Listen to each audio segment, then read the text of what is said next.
किसका बूथ कितना मजबूत। नमस्कार, मैं हूं आपके साथ कुलदीप सिंह पठानिया और आप देख रहे हैं बड़ी बहस। यूपी में पंचायत चुनाव अब लगभग दरवाजे पर है। सीटों पर आरक्षण सूची सामने आने के बाद अब मुख्तलिफ पार्टियों के सर पर सियासी दौड़ भी शुरू होने को है। इसी पर आज की चर्चा करेंगे और इस चर्चा में अब तक की कवायद में किस पार्टी ने कितनी तेजी से पंचायती चुनावों में अपनी जमीन तैयार की है, यह समझना दिलचस्प होगा। लेकिन सियासत किस स्तर तक पहुंचेगी यह जानना, यह देखना बड़ा दिलचस्प होगा। क्या गांव स्तर तक सियासत पहुंचेगी, क्या प्रधानी चुनावों तक सियासत पहुंचेगी, या बीडीसी अध्यक्षों तक, या फिर जिला परिषद के सदस्यों तक यह चुनावी प्रक्रिया सियासी दलों की थम कर रह जाएगी। क्योंकि गांव के स्तर पर सियासत करना, ऐसा लगता है सियासत दलों को कहीं ना कहीं 2022 को लेकर समीकरण पहले तैयार कर लिया जाए, उसके बाद इतनी नीचे तक दखल दिया जाए। लेकिन सबसे बड़ी बात यह है कि कुल मिलाकर 8 से 9 लाख नए नुमाइंदे आने वाले कुछ दिनों में उत्तर प्रदेश को मिल जाएंगे, उत्तर प्रदेश की जनता को मिल जाएंगे। इतनी ज्यादा यह संख्या कि कुछ चुनिंदा देशों की इतनी ही जनसंख्या होती है, या फिर कुछ बड़े देशों के कुछ राज्यों की इतने ही मतदाताओं की संख्या होती है, जितनी की संख्या अब आने वाले दिनों में जो नुमाइंदे चुन के आएंगे ग्राम पंचायत की त्रिस्तरीय व्यवस्था से, उनकी होगी। अब देखना यह दिलचस्प होगा। चलिए, तो किसका जो बूथ है कितना मजबूत है, यह समझने की आज कोशिश करेंगे। हमारे साथ हमारा पैनल एक बड़ा जुड़ चुका है। भाजपा से कमर अली, प्रवक्ता भारतीय जनता पार्टी के, कांग्रेस से सचिन रावत, समाजवादी पार्टी से शौकत अली, वरिष्ठ पत्रकार प्रमोद गोस्वामी भी लखनऊ स्टूडियो से हमारे साथ जुड़ चुके हैं। बहुत बहुत स्वागत है सर आप सभी का। सबसे पहले तो यही कहना चाहूंगा, जिस बात से मैंने शुरुआत की, कि बहुत से देश ऐसे होते हैं जिनकी मतदाताओं की सूची इतनी लंबी नहीं होती जितनी कि हमारे यहां नुमाइंदों की सूची लंबी होने वाली है। इसके लिए सबको बहुत बहुत बधाई। लेकिन अब बूथ किसका कितना मजबूत है यह जानने की कोशिश करेंगे। सबसे पहले सत्ताधारी पार्टी के प्रवक्ता कमर अली साहब।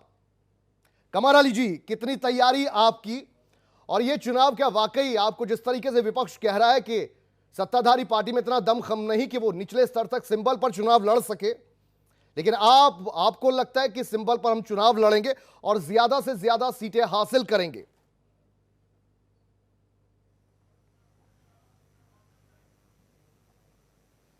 कुलदीप जी, देखिए, भारतीय जनता पार्टी आप सब जानते हैं कि कार्यकर्ताओं की पार्टी है, और भाई अमित शाह जी भी है, भाजपा बूथ प्रमुख रहे, और मैं फख्र के साथ कह सकता हूं कमर अली कि मैं भी भाजपा का बूथ प्रमुख रहा हूं।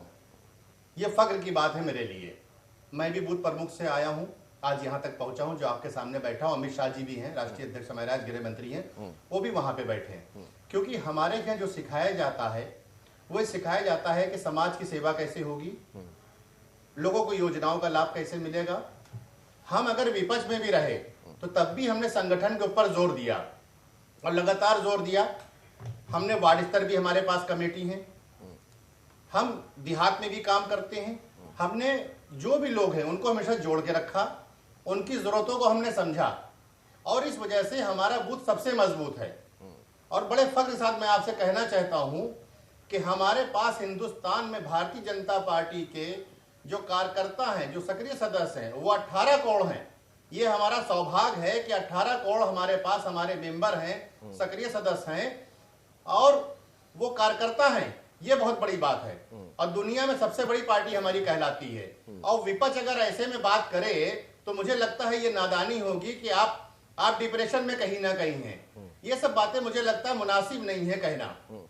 आप अपना विस्तार करिए। कमर अली जी, चुनौतियां ये है, चुनौतियां दरअसल ये हैं। 2 से चली थी, आज कहां पहुंच गई है? कमर अली जी, दरअसल चुनौतियां क्या हैं? चुनौतियां ये हैं कि तयशुदा वक्त पर अगर चुनाव हो जाता तो शायद आपको फायदा मिलता, सब कुछ ठीक ही चल रहा था। लेकिन दिसंबर से जो गतिविधियां अलग सी हुई हैं, उसके बाद ऐसा लग रहा है विपक्ष को कि उसके पास जान आ गई है, धार आ गई है, और वो अब आपका मुकाबला करने को तैयार है। तो तयशुदा वक्त से जो चुनाव नहीं हो पाए और थोड़ी लेट लतीफी हो गई, भले ही कोरोना काल की वजह से हो गई या जैसे भी हो गई, उसका कहीं खामियाजा आपको भुगतना पड़ सकता है। और इसी बात से थोड़ा मोराल जो है हाई है विपक्षी पार्टियों का।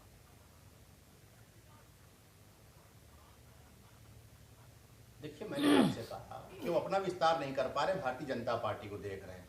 जो आज नई सूची जारी हुई है उसमें 60 लाख लोग, इसको समझना पड़ेगा। 60 लाख लोग जो हैं शहरी मतदाता बन गए हैं आज की तारीख में। देखिए, जब एक काम होता है, जब अधूरा रह जाता है काम, तो उसको काम को मुकम्मल किया जाता है। आधी अधूरी तैयारियों से चुनाव में नहीं उतरा जाता है। ये लिखा पढ़ी का काम है, ये मुंहजबानी काम नहीं है। जो भी लिखा पढ़ी के काम होते हैं वो सही सिस्टम से एक हो जाए। हमारी सरकार का हमेशा ये उद्देश्य रहा। बिल्कुल कोरोना काल की बात कर रहे हैं, ये मुनासिब बात है। कोरोना काल में आपने देखा कि अधिकारी लगे थे लोगों की समाज सेवा करने के अंदर। एक ऐसा हमने कम संसाधनों में हमने कैसे लोगों की सेवा करी है, चाहे अनाज फ्री 3-3 महीने देने की बात हो, चाहे जो भी योजनाएं हमने करी हो, क्योंकि वो हकदार थे, क्योंकि वो हिंदुस्तानी है, हमारे भाई हैं। हमारा फर्ज था उनके साथ करने का, क्योंकि सत्ता पक्ष की पार्टी हम है, जवाबदेही भी हमारी होती है, काम भी हमारा करना फर्ज है। लेकिन ये क्या करते हैं विपक्ष वाले, ये अपने संगठन पे विस्तार पे ध्यान नहीं देते हैं, अपने ऊपर ध्यान नहीं देते हैं। नहीं, मेरे सवाल का आपने जवाब नहीं दिया। आपने पहले सवाल का जो जवाब दिया था, दूसरे सवाल का भी वही जवाब दे दिया आपने, कमर अली साहब। मैं ये कह रहा हूं कि तयशुदा वक्त से अगर चुनाव हो जाते, जी बताइए, हो सकता है कि आपको उसका थोड़ा मुनाफा हासिल हो जाता। लेकिन अब पिछले 2-3 महीने से जो स्थितियां बदली हैं, क्या उनका उल्लेख करूं मैं? जी, उसके बाद क्या चुनौती है? आप करेंगे तो मैं आपको जवाब भी दूंगा जी। अगर आप उल्लेख करेंगे तो मैं आपको जवाब। नहीं, उसके बाद क्या चुनौती है आपकी? कोई चुनौती नहीं है, हम जीत के आएंगे, कोई चुनौती नहीं है, कोई चुनौती नहीं है। चलिए, जब योजनाओं पे हम काम कर रहे हैं, जब योजनाओं का लोग लाभ दे रहे हैं लोगों को, उनको सुरक्षा व्यवस्था दे रहे हैं, तो चुनौती किस बात की? ठीक है, ठीक है। शौकत अली साहब, भारतीय जनता पार्टी को अपने सामने कोई चुनौती सामने नजर नहीं आती है जी। तो क्या आपके सामने चुनौती है? चुनौती इसलिए आपके सामने क्योंकि पिछले इलेक्शन में, हालांकि सिंबल पर चुनाव तो नहीं होते, लेकिन 85% प्रधान और ग्राम पंचायत सदस्य जीते, यह आपके अखिलेश जी का दावा था। उनकी पार्टी के 13,113 जिला पंचायत सदस्यों में से 1700 यानी कि आधे आपके जीते, यह भी आपका दावा था। बीडीसी सदस्य, उनके भी 70% कैंडिडेट आपके ही जीते, यह भी आपका दावा था। तो स्टेक पर तो सब कुछ आपका लगा हुआ है। देखिए कुलदीप जी, ये बात सत्य है कि हम लोगों ने समर्थन दिया था, सिंबल नहीं दिया था, ये सत्य, इसमें कोई फनबट नहीं है। दूसरी चीज आपने कहा कि आपने एक चीज क्लियर नहीं की कि यदि पहले अगर तय समय पे चुनाव हो जाते तो क्या फायदा और क्या नुकसान होता। बिल्कुल सत्य बात कही आपने, नहीं कही, लेकिन मैं कह दे रहा हूं आपकी बात को। हाँ, आज जब चुनाव ग्रामीण स्तर का चुनाव है, उसमें प्रधान भी होता है, बीडीसी भी होता है, जिला पंचायत सदस्य भी होता है, उसमें ब्लॉक प्रमुख भी आ जाएंगे, और ये सारे के सारे लोग उस धरती से जुड़े होते हैं जहां किसानी होती है। ये बड़ा नुकसान है भारतीय जनता पार्टी को, और इसीलिए हम कह भी रहे हैं कि आप उन जो प्रधान जो चुनाव लड़ रहा होगा वो भी किसान होगा कहीं ना कहीं से, वो शहर में तो रह नहीं रहा कि पार्षद होगा, उसको शहरी देखना होगा, गांव देख रहा, तो वो एक्चुअल जो चीज है, जो नुकसान है उसका, वो समझ गया है। इसलिए कहीं ना कहीं भारतीय जनता पार्टी को इसका बड़ा नुकसान होना होगा। रही बात हमारी, देखिए पिछला जो कार्यकाल रहा है उसमें हम लोग जो भागीदारी थी वो अच्छी पाए थे, लेकिन अब की जो कार्यकाल है, इनके कुछ प्रधान हैं, अभी हम लोग कुछ प्रधानों से मिले थे तो उन लोगों ने बताया कि अगर सच में भारतीय जनता पार्टी विकास कर रही होती तो मुझे लगता है कि सबसे अच्छा विकास, शहरों से ज्यादा अच्छा विकास गांव में होता।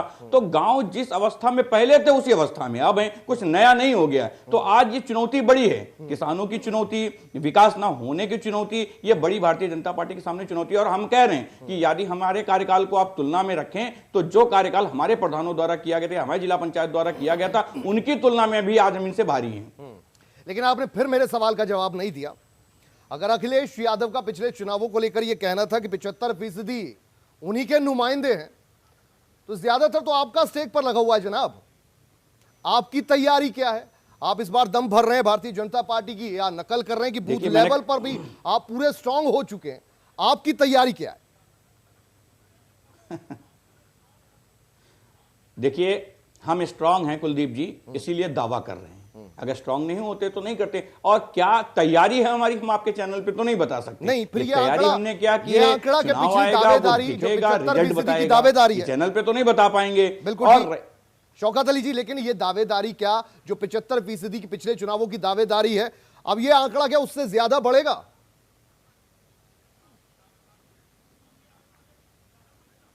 बिल्कुल बढ़ेगा तो किस बात पर बढ़ेगा? और रिजल्ट अभी समय है, चुनाव होने में समय है। हम लोग गांव-गांव टहल रहे हैं, बूथ सुनिए ना, अभी बीडीसी चुनाव होने दीजिए, ब्लॉक प्रमुखी में बढ़ेगा, जिला पंचायत अध्यक्षों में बढ़ेगा। ये दावा है हमारा कि इस बार जो रिजल्ट आपको देखने में मिलेगा बहुत अच्छा मिलेगा।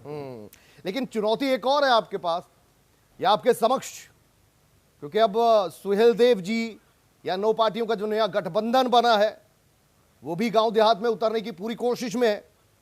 अब जब वो होंगे, ओबीसी वोट को वो लुभाएंगे, दूसरे वोटों को वो लुभाएंगे, तो ये भारतीय जनता पार्टी की मदद करेंगे और आपके सामने डटकर खड़े हो जाएंगे, ऐसा आपको लगता है? या लगता है कि इसका नुकसान भी भारतीय जनता पार्टी को होगा? देखिए कुलदीप जी, जो सत्ता पक्ष में होता है बड़ा नुकसान तो उसी का होता है। चिंता तो इसकी उनको करनी चाहिए, लेकिन हम ये बार बार कह रहे हैं कि हमारी बहुत अच्छी तैयारी है और जो इस बार हम लोगों ने तैयारी की है, यदि जो अगर इससे पहले कर ली होती तो शायद जो बड़ा नुकसान हम लोगों ने झेला है वो ना झेलना पड़ता हमें। ठीक है, मैं सचिन रावत जी के पास बाद में आऊंगा। प्रमोद गोस्वामी जी हैं, वरिष्ठ पत्रकार हमारे साथ। अभी तक की गुफ्तगू आपने सुनी होगी। प्रमोद जी, मुझे ये समझाइए कि मैंने जो कहा कि तयशुदा वक्त से अगर चुनाव होते तो कुछ दृश्य कुछ और होता, और अब तयशुदा वक्त से चुनाव नहीं हो रहे हैं, क्या दृश्य पलट भी सकता है?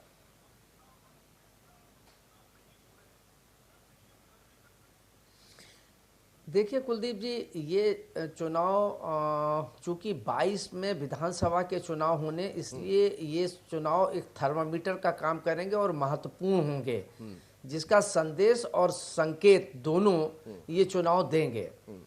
दूसरी महत्वपूर्ण बात यह है कि ये ग्रामीण क्षेत्रों का चुनाव अधिकतर है और जो किसानों की जो समस्याएं हैं उसका क्या रुख किसानों का होगा, किसानों का क्या मंशा है, किसानों की कितनी नाराजगी है, कितना भारतीय जनता पार्टी उनको मना पाई है या मना पाएगी, ये भी इस चुनाव से, पंचायत के चुनाव से ये चीज़ सामने आ जाएगी, जो 2022 के विधानसभा चुनाव का एक संदेश और संकेत देने का काम करेगी। जहाँ तक उसकी बात है कि तैयारियाँ क्या हैं, वो पहले हो जाते या बाद में हो जाते, उसका थोड़ा बहुत असर तो पड़ता है, इसमें तो कोई दो राय नहीं है। कुलदीप जी, इस बात से तो मैं आपकी सहमत हूँ कि कहीं ना कहीं बीजेपी की जो स्ट्रेटजी रही या बीजेपी की जो एक सोच रही, वो कहीं ना कहीं उसको थोड़ा सा सेटबैक कहा जा सकता है। लेकिन भारतीय जनता पार्टी के साथ एक सबसे सुखद पक्ष ये है कि भारतीय जनता पार्टी अपने संगठन का काम बड़ी मजबूती से और निचले स्तर तक डोर टू डोर जाके करती रही है। उसी का ये परिणाम है कि आज भारतीय जनता पार्टी 2 से और कहाँ तक पहुँच गई है। ये उसकी एक कार्यशैली है और कार्यकर्ताओं की जो उसके पास बड़ी फौज है, ये एक उसके लिए प्लस पॉइंट है। लेकिन जहाँ ये प्लस पॉइंट है जो विपक्ष के पास नहीं है, क्योंकि विपक्ष उतनी शिद्दत से चुनाव में सत्ता में आने के बाद वो ढीली पड़ जाती है, लेकिन भारतीय जनता पार्टी के साथ ऐसा नहीं है। चाहे कोई भी चुनाव रहा हो, चाहे लोकसभा हो, विधानसभा हो, पंचायत हो, प्रधानी हो, सभासदी हो, वो उसके कार्यकर्ता उसमें मुस्तैदी से बराबर जुटे रहते हैं। विपक्ष के साथ सत्ता में आने पे बस जो आज विपक्ष में है, जब वो सत्ता में होते हैं तो फिर वो लोग लापरवाह हो जाते हैं, संगठन की तरफ कम, बाकी चीज़ों की तरफ उनका ध्यान ज़्यादा चला जाता है। ये इनका विपक्ष का माइनस पॉइंट है। तीसरी जो महत्वपूर्ण बात है, जो मैंने पहले भी कही कि इस बार किसानों का रुख चूंकि ग्रामीण क्षेत्रों का है, तो किसानों का रुख जो है वो क्या होगा, और जो हालात हैं वो तो कोई भारतीय जनता पार्टी के पक्ष में कोई सुखद संदेश तो नहीं देते हैं, क्योंकि नाराजगी किसानों की पूरी तरीके से जग जाहिर है। और विशेष रूप से पश्चिम उत्तर प्रदेश में अगर आप उसको और डेप्थ में जाके देखें तो पश्चिम उत्तर प्रदेश में जहां भारतीय जनता पार्टी के विधानसभा में 117 सीटें थीं, वहां अब क्या होगा, वहां आरएलडी और किसान नेताओं का टिकट का इनका जो कॉम्बिनेशन बना है, जो सबसे ज्यादा फायदा जो मुजफ्फरनगर कांड के बाद बीजेपी को मिला, उसका भी आकलन इस चुनाव में हो जाएगा। ठीक है, राजनीतिक विशेषज्ञ हैं हमारे साथ डॉक्टर एराम पांडे जी, वो भी जुड़ गए। स्वागत है सर आपका। गोस्वामी जी, मेरा आपसे ही सवाल है, आपने जो पहली बात कही, आपने कहा कि जो किसानी आंदोलन चल रहा है और गांव स्तर पर इसका अच्छा खासा असर देखने को मिल सकता है। मुझे ये बात बताइएगा कि western UP, Punjab, Haryana maximum किसान यहां से आए। मुझे ये बताइए कि प्रधानमंत्री नरेंद्र मोदी ने संसद में बोला और ये बोला कि हमें 80 से 85% छोटे किसानों का भी सोचना है। सारा फोकस उन्होंने वहां पर डाइवर्ट कर दिया और ऐसा लग रहा है उनकी बातों से कि उन्होंने कहा तो नहीं, लेकिन इनडायरेक्टली उनका ये कहने का मकसद था कि या आड़तीय या बड़े किसान महज जो 10 से 12% हो सकते हैं, उनका ये आंदोलन है।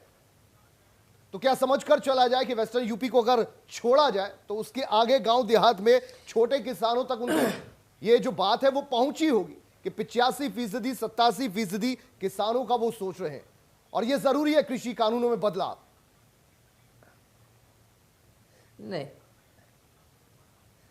ये ठीक है। अगर मैं इसको सही बात मान लूँ, जैसा आप कह रहे हैं प्रधानमंत्री जी ने कहा है, तो उसके साथ साथ फिर ये आंदोलन क्यों बना हुआ है? क्योंकि इसमें अगर वो मान भी ले कि 85% इसमें शामिल नहीं है, मात्र 15% शामिल हैं, तो फिर ये आंदोलन आज भी जीवित क्यों है और उसी शिद्दत से क्यों चल रहा है?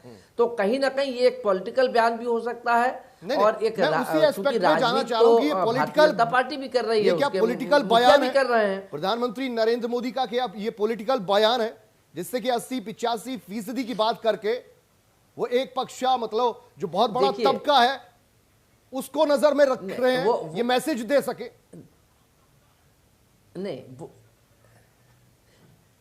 नहीं, मैंने आपसे कुलदीप जी यही कहा कि मैं ये मान लूं कि अगर प्रधानमंत्री जी की बात सही है तो फिर ये आंदोलन जिस रुख पर है, जिस ढंग से चल रहा है, उसको समाप्त हो जाना चाहिए। 3 महीने हो गए हैं, फिर आंदोलन इतना लंबा टिक नहीं सकता। जहां तक मेरी अपनी छोटी समझ है, ये आंदोलन जो टिका हुआ है और आंदोलन में और पश्चिम उत्तर प्रदेश में इसका कुछ ज्यादा तेजी है।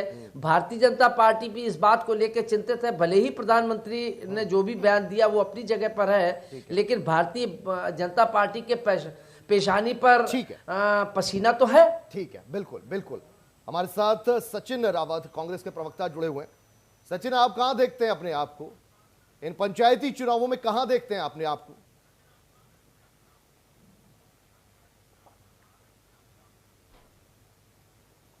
देखिए कुलदीप जी, इस बार का जो पंचायत का जो चुनाव होने वाला है, इसमें हम लोग आदरणीय प्रियंका गांधी जी के नेतृत्व में चुनाव लड़ने जा रहे हैं और हमारा संगठन सृजन का प्रोग्राम पिछले कुछ महीनों से बूथ स्तर पे लगातार जारी है और इस बार का सबसे बड़ा मुद्दा होगा किसानों की समस्या। जिस तरह से अभी गोस्वामी साहब ने भी बताया, जो पश्चिमी उत्तर प्रदेश है उसमें जिस तरह से लगातार किसानों के साथ में छलावा किया है सरकार ने, ऐसे ही पूर्वांचल के भी हमारे जो किसान भाई हैं, वो जो ग्रामीण परिवेश से आते हैं, ग्रामीण तबके से आते हैं, वो मेन फोकस रहेगा। और मैं कहना चाहूंगा कि ये चुनाव जो है वो प्रधानी, बीडीसी सदस्य, जिला पंचायत सदस्य के बाद में आकर के जिला पंचायत अध्यक्ष व ब्लॉक प्रमुख पे की ओर जाता है। लेकिन आज की डेट में जो भारतीय जनता पार्टी के द्वारा कुरीतियां रही हैं और निरंतर वो जारी हैं, जिस तरह से हमने अपना संगठन का खाका तैयार कर लिया है और प्रियंका गांधी जी के नेतृत्व में हम लोग जो सबसे जो नीचे तबका होता है बूथ स्तर का, वहां तक जा करके इस बार का जो चुनाव होगा वो कांग्रेस अपने सिंबल पे लड़ाने की सोच रही है। और निश्चित तौर पे मैं कह सकता हूं कि इस बार का चुनाव बड़ा ही इंटरेस्टिंग होगा, क्योंकि लगातार जो चीजें सामने आ रही हैं, सरकार की विफलता जाहिर है, आंदोलन लगातार जारी है, पिछले 76-78 दिनों से जारी है, फोकस में रख करके उसको इंप्लीमेंट करने का काम करेंगे और कोई सॉल्यूशन सरकार नहीं निकाल सकी। और बिल्कुल ठीक कह रहे थे गोस्वामी साहब कि इतनी बड़ी तादाद में इतने महीनों तक आड़तीय तो आंदोलन नहीं कर सकते। ये किसान ही है जिसे शक है इन कानूनों पर, क्या होगा क्या नहीं होगा। लेकिन कांग्रेस की स्थिति पर जब बात करें तो जैसा संसद में कहा गया कि कांग्रेस कंफ्यूज है। अब कंफ्यूज इसलिए कि आपके पास भी दूसरा कोई मुद्दा नहीं है।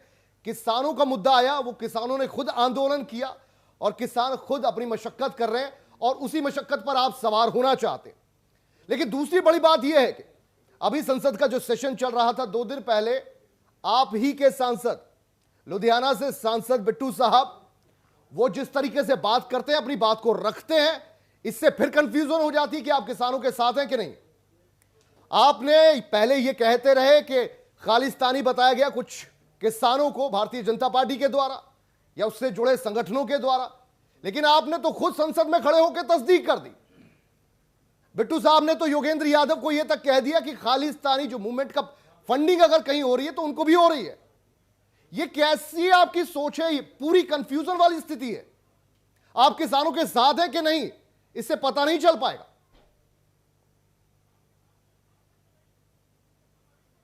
अगर योगेंद्र यादव को ऐसी कोई फंडिंग हो रही है तो वो तो सभी 40 जो संयुक्त मोर्चा के नुमाइंदे हैं उनके साथ वो जुड़े हुए हैं।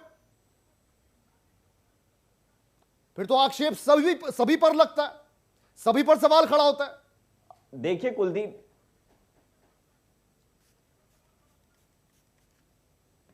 जी कुलदीप जी, मैं कहना चाहूंगा कि जिस तरह से 3 काले कानून लागू किए गए बिना किसानों से चर्चा किए, बिना किसान विशेषज्ञों से बातचीत किए, सबसे पहले अगर किसी ने विरोध किया था आदरणीय श्री राहुल गांधी जी ने, उसके बाद में उन्होंने पंजाब से लेकर के हरियाणा तक ट्रैक्टर रैली के जरिए ये 3 काले कानून के खिलाफ आंदोलन किया था। हम लोगों ने अपने मुख्यमंत्रियों को, प्रदेश अध्यक्षों को ये बताया कि इस 3 काले कानून के खिलाफ हमें एकजुट होकर के इस लड़ाई में किसानों के समर्थन देना है। और हम लोग सबसे पहले इस मुद्दे को उठा करके लेकर के आए, क्योंकि किसानों के साथ में छलावा किया सरकार ने, और किसान हमारे देश की आत्मा है। अगर किसी भी शख्स ने उस आत्मा को अगर तोड़ने की कोशिश की गई तो हम लोग विपक्ष की भूमिका में हैं, तो सरकार को आईना दिखाने का काम कांग्रेस पार्टी कर रही है। लेकिन आज इस निष्ठुर सरकार के सामने इतनी भयावह स्थिति क्यों है? क्यों 3 काले कानून वापस नहीं ले रही है? हमारे किसान भाई लगातार आंदोलन कर रहे हैं, उनके आंदोलन को ये लोग कुचलना चाहते हैं। ठीक है, उस आंदोलन को कुचलना चाहते हैं, उनके भविष्य को कुचलना चाहते हैं, उसकी बात नहीं करेंगे ये लोग। सिर्फ और सिर्फ विपक्ष से सवाल होता है, सत्ता पद से सवाल नहीं होता कुलदीप जी। ठीक है, किसान आंदोलन के साथ हर कोई है, जुड़ना चाहिए किसान के साथ, क्योंकि किसान ही हमारी जड़ें हैं, ये मानकर हमें चलना चाहिए, इसमें कोई दो राय नहीं है। क्योंकि बैठकर अगर वार्तालाप होगी तो बहुत सी चीजें सामने आएंगी, और हमें हर हाल में किसानों से वार्तालाप करनी चाहिए, जिसमें बहुत बड़ा डिले हो चुका है। चलिए वो छोड़ते हैं, लेकिन मुझे ये बताइए कि कश्ती एक है, वो भी 1 सीटर, यानी कि किसान आंदोलन, और उसी कश्ती में सारी विपक्षी पार्टियां बैठकर सवार होना चाहती हैं और पार लगना चाहती हैं। ये कश्ती डूबेगी या किसी को पार लगाएगी? कुलदीप जी, सबसे पहले तो मैं ये बताना चाहता हूं कि जो उत्तर प्रदेश में पंचायती चुनाव होने जा रहे हैं उनका बहुत सीधा कनेक्शन आप इस आंदोलन से नहीं जोड़ सकते। उसकी छोटी छोटी चीज़ें हैं जिसके पर मैं चर्चा करना चाहता हूं। पॉइंट नंबर 1, जो पंचायत चुनाव में प्रधान का चुनाव होता है वो नितांत लोकल मुद्दों पर चुनाव लड़ा जाता है। उसकी अपनी जाति, उसका अपना गांव, ग्राम सभा अगर बड़ी है, ठीक है, तो इस तरीके से उसके समीकरण होते हैं, उससे रिफ्लेक्शन नहीं आता है। नंबर 2, जो क्षेत्र पंचायत भी है उसमें भी कमोबेश इसी तरीके का रिलेशनशिप है। ठीक है, जिला पंचायत में ठीक है, पॉलिटिकल पार्टीज अपने कैंडिडेट्स को सपोर्ट करती हैं और उनका रिलेशनशिप नजर आता है। तो जो जिला पंचायत में जीत करके आने वाले लोग हैं उनसे एक लिटमस टेस्ट हो जाएगा, जिससे बाद में पता चलेगा कि लोग किस तरफ जा रहे हैं। पूर्वी उत्तर प्रदेश और बाकी अगर पश्चिम उत्तर प्रदेश को छोड़ दिया जाए तो किसान आंदोलन को लेकर के कोई दिलचस्पी किसानों की नहीं है। पश्चिम उत्तर प्रदेश में है, इसको लेकर के मुझे लगता है एक दूसरी डिबेट होनी चाहिए और इस पर सवाल किए जाने चाहिए। बिल्कुल, कि किसानों की इस बदहाल स्थिति को बरकरार रखने के लिए जो संगठन है वो क्यों इतने आतुर हैं। किस 12,000 से ज्यादा किसान आत्महत्या कर लेते हैं इस देश में, क्यों? क्योंकि उनके उपज का सही मूल्य नहीं मिलता। सभी पॉलिटिकल पार्टीज ये भूल जाती हैं, जुमले देती हैं, लेकिन वो कभी उनकी स्थिति सुधारने की कोशिश नहीं करती। ठीक है कमर अली साहब, जैसे कि हमारे राजनीतिक विशेषज्ञ कह रहे हैं और आप बड़ी आसानी से टाल गए कि आपके विकास कार्यों पर आपको वोट मिल जाएगा, आपको क्या लगता है इस बार भी वो नाली खड़ंजा गली कूचा उसी तक महदूद रहेगा ये ग्राम पंचायती का चुनाव, या फिर चूंकि हमारा किसान गांव में बसता है और किसानी ही मुद्दा पिछले 4-6 महीनों से सबसे ऊपर पटल पर रहा है, सबके जहन में रहा है, उससे उसका नए कानूनों से कोई फायदा होता है या नुकसान होता है नहीं होता, तब भी यह मुद्दा किसानों तक गांव वासियों तक पहुंचा तो है और उन्हें यह भी पता है कि उनकी ही बिरादरी सड़कों पर पिछले कई महीनों से बैठी है। कुलदीप जी देखिए जी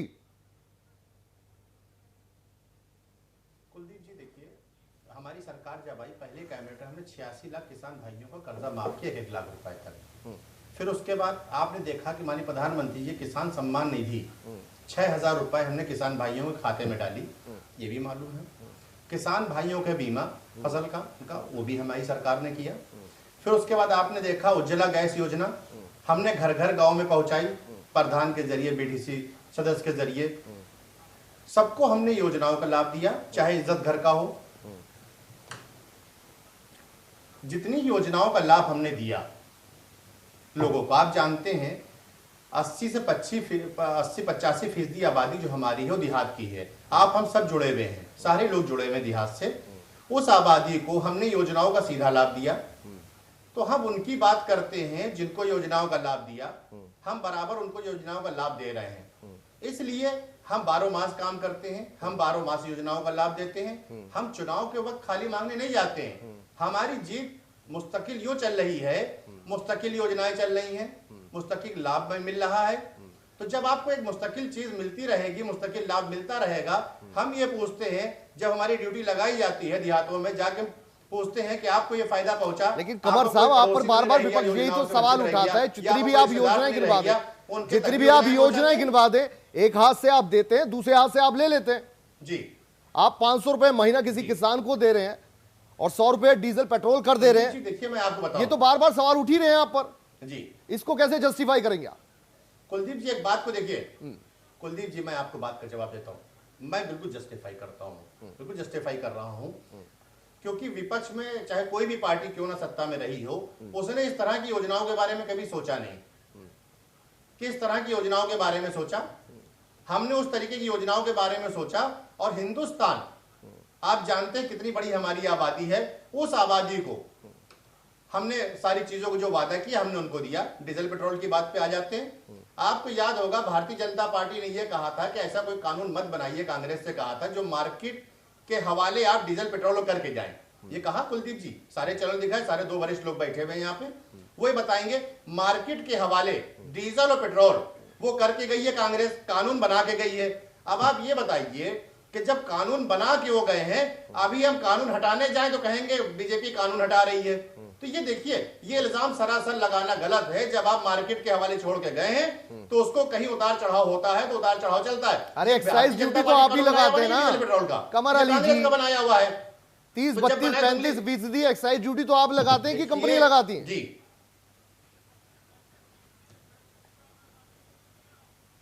देखिए, ये मार्केट के हवाले कुलदीप जी छोड़ के गए हैं। इस बात को आपको मानना पड़ेगा। इस पे वरिष्ठ पत्रकार जी बैठे, उसको बताएंगे उस चीज को। अभी मैं कानून में तब्दीली करूंगा किसान भाइयों के लिए, आम शहरी के लिए, तो ये कहें कानून में तब्दीली कर रहे हैं। क्यों? जब भारतीय जनता पार्टी कह रही थी कि इसमें कानून ना बनाइए आप, तो क्यों कानून बना के गए? चलिए, क्यों हवाले करके गए? शौकत अली साहब हंगामा करते हैं। ठीक है, हम योजनाओं का लाभ इसलिए देते हैं क्यों गरीब भाइयों को। शौकत अली साहब, चैलेंज इसलिए भी बड़ा है आपका जी, क्योंकि 2017, फिर 2019, फिर नगर निगम नगर पालिका के चुनाव, भारतीय जनता पार्टी का डंका, फिर कोऑपरेटिव बैंक का चुनाव जो कि आपका वर्दहत हुआ करता था, पूरा कब्जा आपका हुआ करता था, वहां पे आपकी बात।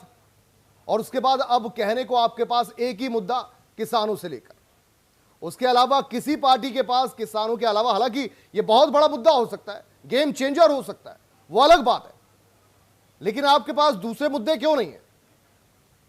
यह बड़ा सवाल। देखिए कुलदीप जी, तमाम मुद्दे हैं और जो मुद्दे रहते हैं उन पे सारी विपक्षी पार्टी बात करती, कल तक भाजपा भी बात कर रही थी। और दूसरी बात, अभी आपने कहा 14, 19, 17 कोऑपरेटिव चुनाव, महाराज इतने सारे चुनाव हुए, उसमें कुछ चुनाव हम लोगों ने जीते भी, वो भी तो बता देते जी। अरे उनको क्यों छोड़ दिया? अभी गोरखपुर के चुनाव जो स्नातक संघ के हुए, देखा उसमें क्या रिजल्ट था। तो ऐसा नहीं कि चुनाव जीते या हारे नहीं जाते, कुछ विसंगतियां होती हैं राजनीति में। तीसरी चीज मैं कहना चाहूंगा, एक चीज भारतीय जनता पार्टी के लोग बहुत अच्छी, आपने भी पूछी उनसे कि एक हाथ देते हैं और दूसरे हाथ ले लेते हैं। ये बहुत अच्छा सवाल था, लेकिन इन्होंने जवाब नहीं दिया। इन्होंने जो दिया है, मतलब बुरे वक्त में भी जो दिया है वो भी छीन लिया है। आप ही के चैनल पे मैंने खबर देखी थी, मैं पूछना चाहता हूं इन लोगों से कि लॉकडाउन के दौरान जब आप लोगों ने राशन बांटा था, उसका भी पैमाना आपने थर्मामीटर लगा के नाप लिया कि जिनके जिनके राशन कार्ड नए बने उनसे वापस ले लो। अरे महाराज, हो सकता है वो परेशान हो, नया राशन कार्ड बनवाया हो, तो ये लेने और देने वाली प्रथा तो इनकी बड़ी अच्छी है भैया। ये एक हाथ देते हैं, दूसरे हाथ ले लेते, इसमें कोई संदेह नहीं। आप खाद की बोरी को ले लिए, उसमें कहने लगे हम आपको राहत देने का काम करेंगे, 5 किलो खाद कम कर दी। डीजल पेट्रोल की बात आपने स्वयं बता दी, तो ये बड़ी चीज है।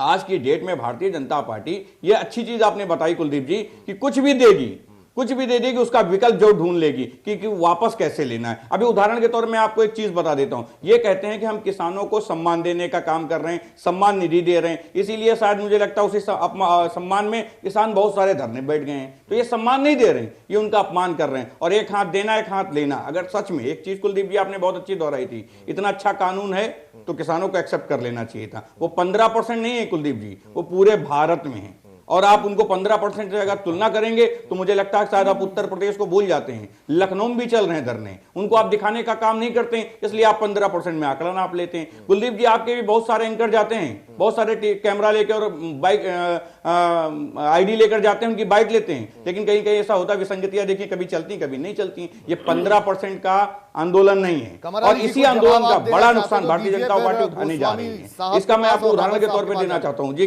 देखिए जी, कुलदीप जी, सबसे बड़ी चीज, अगर ये कानून अच्छा था तो 700 चौपाल लगाने की जो भारतीय जनता पार्टी ने 700 चौपाल लगाई वो न लगाती। ठीक है, कमर अली जी। कुलदीप जी, आप ही के चैनल पे रिपोर्ट चली थी कि जिनके पास राशन कार्ड नहीं है गरीबों के, वो राशन कार्ड ऑनलाइन कर दे, उनके घर पे राशन पहुंचता था। ये सुविधा हमारी सरकार ने कोरोना काल में दी थी, ये पहली बार हुई है।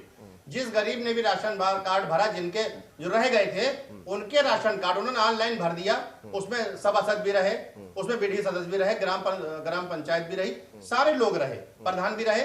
उन लोगों ने ऑनलाइन भरवाया, उस गरीब के घर राशन भी पहुंचा कोरोना काल में।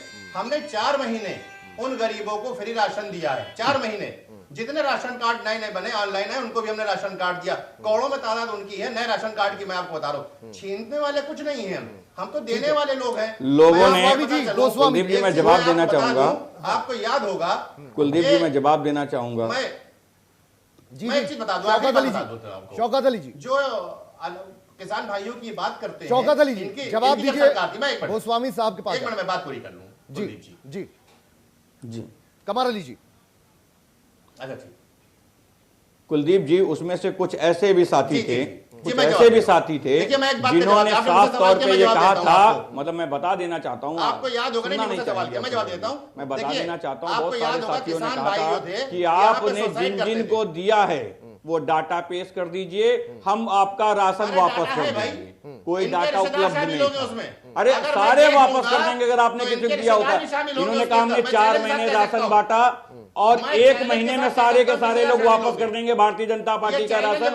ये वही किसान हैं जिनको आपने दिया था और आज लेने की बात कर रहे हैं। इसीलिए वो सारे किसान, एक किसान पंचायत में उन लोगों ने खुले मन से कहा था कि हम सारा वापस कर देंगे, मुझे डाटा उपलब्ध करा दीजिए। गोस्वामी जी, ये रिश्तेदारों ने भी इनके लिया होगा, मैं बिल्कुल आपके चैनल के माध्यम से। ठीक है, कमर अली जी, अरे मैं कह रहा हूँ डाटा उपलब्ध करा दीजिए, सारा वापस हो जाएगा आपका। अच्छा 2 मिनट रुकिए, यही मैसेज पंचायत चुनाव में। 2 मिनट रुकिएगा। गोस्वामी जी, ये बताइए कि कोरोना काल में जो मजदूर वापस आए, एक बड़ी तादाद कही गई, यानी लाखों में उनकी तादाद, और उसके बाद बहुत सी योजनाएं भी उनके लिए चालू की गई, स्किल मैपिंग बाकायदा उनकी करवाई गई। तो क्या सरकार ये समझकर चल रही थी कि स्किल मैपिंग करते हैं, उनके स्किल को देखते हैं और उनके मुताबिक उनको जो रोजगार हो सकता है वो मुहैया कराते हैं? क्या आने वाले चुनाव भी हैं और चुनावों में अगर स्किल मैपिंग के जरिए इनको रोजगार मुहैया करा दिया जाता है तो फायदा हो सकता है और उसका फिर 2022 में रिजल्ट देखने को मिल सकता है। उस चीज का क्या हुआ मैं समझना चाहूंगा। वो क्या प्रवासी मजदूर यहां है, उतनी सहूलियत, उतना रोजगार स्किल मैपिंग के बाद उन्हें दिया गया कि वो वापस नहीं लौटे हैं, या जो भीड़ वापस आई थी अपने गृह राज्य वापस लौट गई है?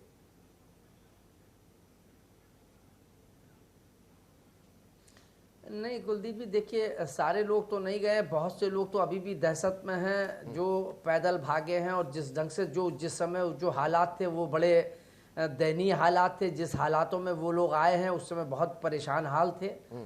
मैं एक कुलदीप जी, एक महत्वपूर्ण जो अभी शौकत अली साहब ने एक बात कही कि किसानों के लिए किसान निधि दी गई, ऋण माफ किए गए, गांव में काम किया गया, ठीक है ये होगा और आप सही कह रहे होंगे।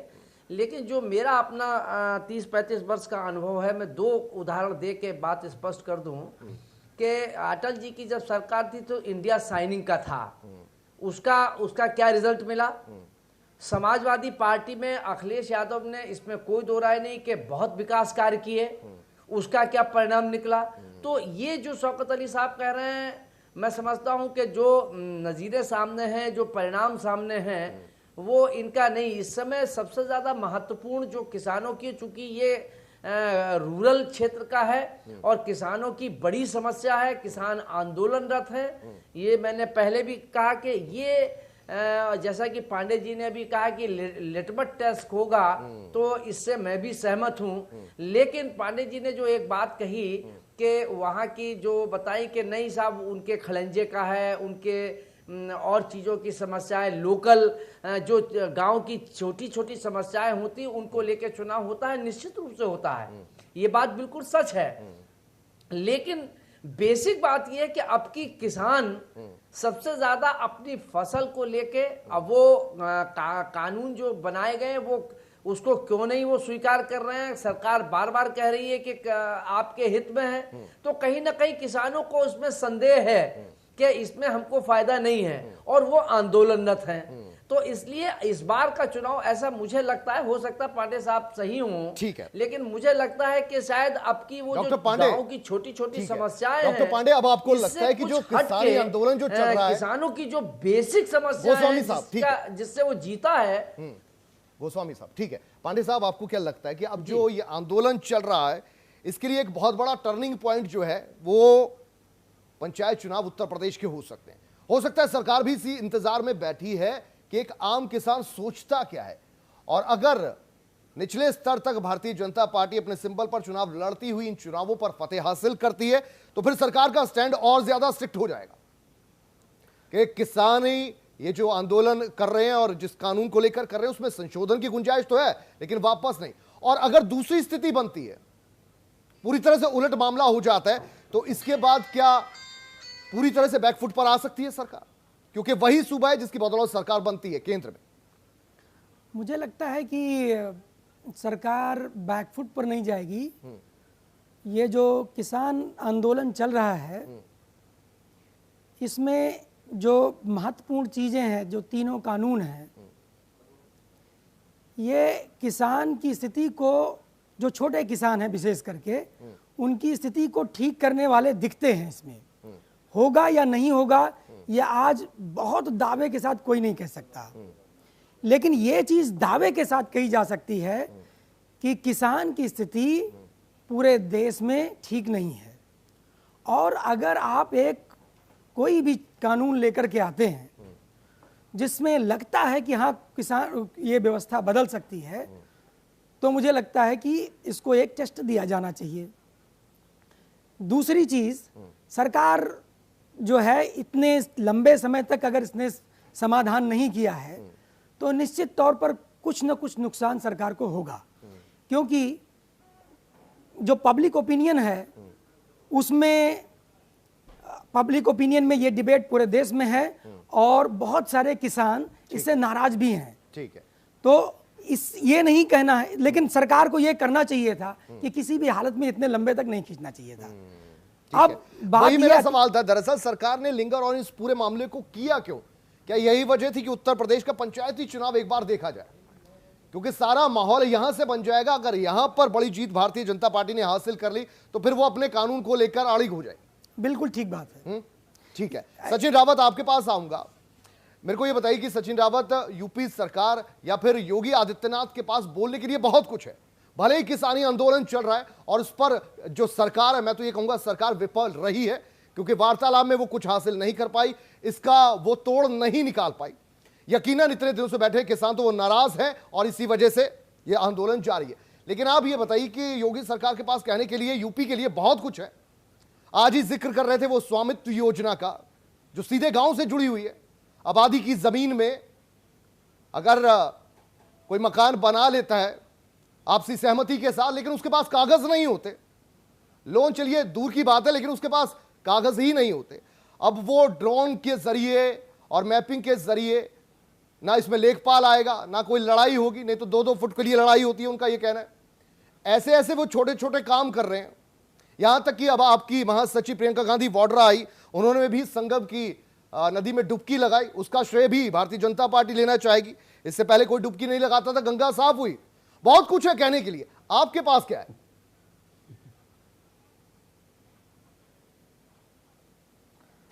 देखिए कुलदीप जी, मुझे योगी आदित्यनाथ साहब की बात सुन करके एक शेर याद आता है कि वो झूठ बोलते रहे बड़े सलीके से, हमारी उत्तर प्रदेश की भोली भाली जनता एतबार ना करती तो क्या करती।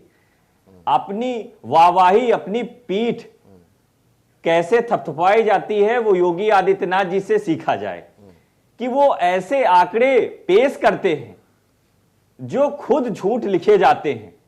जिस तरह से उन्होंने किसान सम्मान निधि की अभी बात कमर साहब ने कही, मैं कहना चाहूंगा कि किसान सम्मान निधि दे करके किसानों के साथ में आप मजाक कर रहे हैं कि उनको आपने 500 रुपए दे करके क्या दिखाना चाहते हैं। तो फिर जिस क्यों तरह से अंतर्राष्ट्रीय स्तर पे योजना किसानों ने जो अपना तेल ली, के दाम है बात सचिन वो ये इतने ज्यादा कम है, 500 रुपए लेकिन की आज की डेट में 500 रुपए की आज की योजना, डेट में कुलदीप जी 500 रुपए की पेट्रोल, योजना क्यों अपना डीजल ली के दाम किसानों जो ने? है क्यों नहीं वो आपकी 80, न्याय 90, स्कीम का 100 साथ की दिया? ओर जाने वाले हैं। क्यों नहीं आपका न्याय स्कीम का साथ दिया? उसमें तो करीब करीब 12,000 रुपयों का प्रावधान था। देखिए मैं कहना बात चाहूंगा है क्रेडिबिलिटी कुलदीप जी, वो कैसे स्थापित जब करेंगे, चुनाव यही होता सवाल है, मेरा था आपसे। देखिए मैं कहना चाहूंगा कुलदीप जी, कुलदीप जी, जब चुनाव होता है, जब चुनाव होता है तो देश में हिंदू मुस्लिम डिवाइड एंड रूल, देश में ऐसे ऐसे मुद्दे बरगलाने की कोशिश की जाती है जिससे कि आने वाले समय में उनको फायदा पहुंचे। मैं निश्चित तौर पे कह सकता हूं 2017 की वो बात जो खुद मोदी जी कहते हैं, एक संवैधानिक पद होता है प्रधानमंत्री का, वहां से बैठ करके वो कहते हैं शमशान और कब्रिस्तान की बात। प्रधानमंत्री जी ऐसी बात करेगा कि मतलब जो संवैधानिक पद है उस पे आप बैठ करके ऐसी बात करेंगे, लफाजी करेंगे, तो देश को बरगलाने की कोशिश करेंगे जिस तरह से आज किसानों को बरगला रहे हैं। जब आपको जवाब देना चाहिए, सदन में जब विपक्ष लगातार चर्चा कराने की बात कर रहा था, तब आप लोगों ने सिर्फ बरगलाने की कोशिश की गई और मीडिया भी उसी भूमिका में जा रहा है। जिस तरह से बात की जा रही है, सिर्फ और सिर्फ ऐसे लोगों को चिन्हित करके, ऐसे लोगों को बयानबाजी लेकर के दर्शाया जाता है जिससे कि माहौल को एक बनाया जाए। नहीं, मैं समझ गया, मैं समझ गया आप क्या पूछना चाहते थे। मैं कह सकता हूं कि पंचायत चुनाव में कांग्रेस पार्टी, मैं 12,000 रुपए दूंगा, पंचायत चुनाव में कांग्रेस पार्टी मजबूती तो 12,000 रुपए रास आएंगे ना, रास क्यों नहीं आए? यही क्रेडिबिलिटी की बात है। कमर अली जी, देखिए मैंने बताया ना, मैंने बताया कि उन्होंने देश को बरगलाने की कोशिश की और वही आज तक करते हुए आए हैं। जिस तरह से हमने अपने मैनिफेस्टो में कहा कि जो देश की 20% गरीबी बची है उसको न्याय योजना के तहत हम लोग प्रति परिवार को 12,000 रुपए देने का प्रावधान करेंगे। लेकिन चुनाव था, लोकतंत्र है, हमको जनता ने आशीर्वाद नहीं दिया, हम लोग विपक्ष में हैं। लेकिन आज की डेट में जब किसान जो है वो डीजल लेने जाता है और डीजल 80, 90 और 100 होने जा रहा है, आप उससे 25% से ज्यादा वैट लेकर के और उसको 500 रुपए दे करके मजाक ही तो उड़ा रहे हैं। आप एक हाथ से देते हैं और दूसरे हाथ से 5 गुना वापस ले लेते हैं। तो देश में जो ये माहौल आप बना रहे हैं इसको जनता जान रही है। कुलदीप जी, अब आपसे कुछ होने वाला नहीं है। कुलदीप जी, कुलदीप जी, मैं एक चीज बता दूं इनको ये तो सिर्फ लेते देते कुछ नहीं थे, ये तो छोड़ दीजिए इनके ऊपर। मैं बताना चाहूंगा यूपीए 2 के कार्यकाल में कुलदीप जी, कांग्रेस पार्टी ने 72,000 करोड़ रुपए किसानों का कर्जा माफ किया। हम लोगों ने भूमि अधिग्रहण बिल लागू किया किसानों के लिए। अब किसानों के लिए हम लोग पूरी तरीके पर तैयार हैं। करने के बाद ठीक है, ठीक है सचिन रुकिए जरा। कमर अली की और हमारी बहनों की जरूरत जो होती है, हमारी वालदाओं की और हमारी बहनों की जो जरूरत होती है, हमने कोरोना काल में 500 रुपए जनधन योजना भी उन वालदाओं को, बहनों को दिए हैं। हमने उन बहनों को इज्जत घर भी दिया, हमने उज्ज्वला गैस योजना भी दी, हमने राशन भी फ्री दिया। देखिए इनके पास सिर्फ मुद्दा यह है कि जो है ले लो रख लो, कुछ दो मत। इन्होंने उस नीति पे काम किया है और हम उस नीति पे काम करते हैं कि आवाम को बांटो, आवाम को दो, क्योंकि ये आवाम हमें अवामी देती है और हम आवाम को वापस कर रहे हैं। तो ये आवाम का है। इन्होंने इन योजनाओं के बारे में सोचा नहीं, इन्हें योजनाओं के बारे में बात नहीं करी। चीखने चिल्लाने से, डुबकी लगाने से, मंदिर मंदिर दर्शन करने से समस्याएं नहीं खत्म होती हैं। आप नकल मत करिए, आप कोई नई योजनाएं लाइए। आप बताइए, खैर मकदम करते हैं हम आपके अच्छे सुझाव का। माननीय प्रधानमंत्री जी कहते हैं आइए विपक्ष में आप हैं, हमें सुझाव दिए, हम आपके सुझाव को मानेंगे। आप जो नहीं कर पाए वो हम कर रहे हैं। लेकिन देखिए ना, तो आपको तकलीफ किस बात कमर अली जी, भाई आवाम आपकी भी, आवाम कमर अली मेरी भी जी, है। हमने अच्छी सुविधाएं उनको दी। कमर अली जी, आपने लाखों प्रधानमंत्री आवास योजना के तहत घर बनाए, आपने इज्जत घर का जिक्र किया। इज्जत घर जैसी कोई चीजें, संवेदनशील चीजें कोई मुहैया कराता है, सीधे सेंटीमेंट से जुड़ती हैं ये चीजें, बहुत अच्छी बात है। लेकिन दूसरी ओर अब जो सेंटीमेंट चल रहे हैं उससे कैसे मुकाबला करेंगे, क्योंकि सेंटीमेंट के साथ कोई भी बात सामने आती है उसका असर होता है। किसानों का आंदोलन अब सेंटीमेंट के साथ है। अगर किसी को इन कानूनों से फर्क पड़ता है, नहीं पड़ता है, लेकिन अगर वो किसान है, छोटा किसान है और सेंटीमेंट उसके साथ जुड़ गया, उस आंदोलन के साथ जुड़ गया, तो आपको भारी पड़ेगा। कुलदीप जी देखिए, एक बात मैं आपको बताता हूं। 2013 में 6 महीने किसान भाइयों ने आंदोलन किया, उनसे कांग्रेस की 2 कमेटी मेंबर बनाए गए, उसके बाद भेजे गए 6 महीने बाद बात करने के लिए। हम 12-13 बार की वार्ता उनसे कर चुके हैं और उसके बाद जो उनमें भ्रम फैलाया गया था कि मंडियां खत्म कर दी जाएंगी, एमएसपी खत्म कर दी जाएगी, तो ये देखिए भ्रम फैलाया गया था। किसान भाई बहुत जान चुके हैं, उन्होंने अपना समर्थन भी हमें दिया है। चंद लोग बचे हैं, वो चंद लोग भी चले जाएंगे, धरना प्रदर्शन खत्म कर देंगे। भी एक वार्ता हमारी और हो जाने दीजिए, क्योंकि हम बात करने वाले लोग हैं, हम उनको योजनाओं देने वाले लोग हैं। कहीं कुछ गलतफहमियां परिवार में होती हैं, वो हमारा परिवार है। जो लोग समझ चुके थे वापस चले गए। इतने दिन कानून लागू हो गया, आप बताइए किसका नुकसान हो गया? किसी एक व्यक्ति का, कुलदीप जी आप दिखा दीजिए कि नुकसान हो गया हो। किसी एक व्यक्ति का नुकसान नहीं हुआ है। नुकसान उन मथाडीसों का हो रहा है जो राजनीतिक रोटियां उन किसान भाइयों पे, अन्नदाता पे सेकना चाहते हैं। ये देखिए भारतीय जनता पार्टी नहीं होने देगी, ये माननीय प्रधानमंत्री जी, माननीय मुख्यमंत्री जी नहीं होने देंगे। हमारा उद्देश्य है कि ये आवाम का पैसा है, आवाम में जाएगा और अच्छी योजनाओं पे हम काम करेंगे। ठीक है, ठीक है, आप सभी की बातें सामने आ गई, आप सभी का बहुत बहुत शुक्रिया। लेकिन यहां यह बताना जरूरी है कि बहुत सी बातें उत्तर प्रदेश सरकार के पास, बहुत सी बातें उनके मुखिया के पास कहने को हो इस पंचायत चुनाव में, और छोटी छोटी महीन जो बातें उनका जिक्र भी वो करते रहते हैं। उसका असर होता है, आने वाले दिनों में उसका असर देखने को मिल भी सकता है। जैसे कि इज्जत घर का जिक्र उन्होंने किया, छोटे एमएसएमई को जो लोन दिया जा रहा है, गांव देहात में जो काम करवाए जा रहे हैं, एक्सप्रेस वे से उन्हें जोड़ा जा रहा है। लेकिन और छोटी छोटी बातों का ख्याल जरूर रखा जा रहा है। लेकिन सबसे बड़ी बात यह है कि किसान आंदोलन जारी है और सत्ता का सेमीफाइनल इसे यूं ही नहीं कहा जा रहा। और विपक्ष की ओर से भी अब तेज तरार जो रुख अपना लिया गया है, उसकी वजह भी यही है कि अब जो पूरा मुद्दा ये सुलझा हुआ है, इस पर सवार होकर कितनी ज्यादा ख्याति, कितनी ज्यादा कामयाबी हासिल की जा सकती है। तो वाकई ये सत्ता का सेमीफाइनल है, लिटमस टेस्ट है सत्ता पक्ष के लिए भी और विपक्षी पार्टियों के लिए भी। बहुत बहुत शुक्रिया आप सभी का।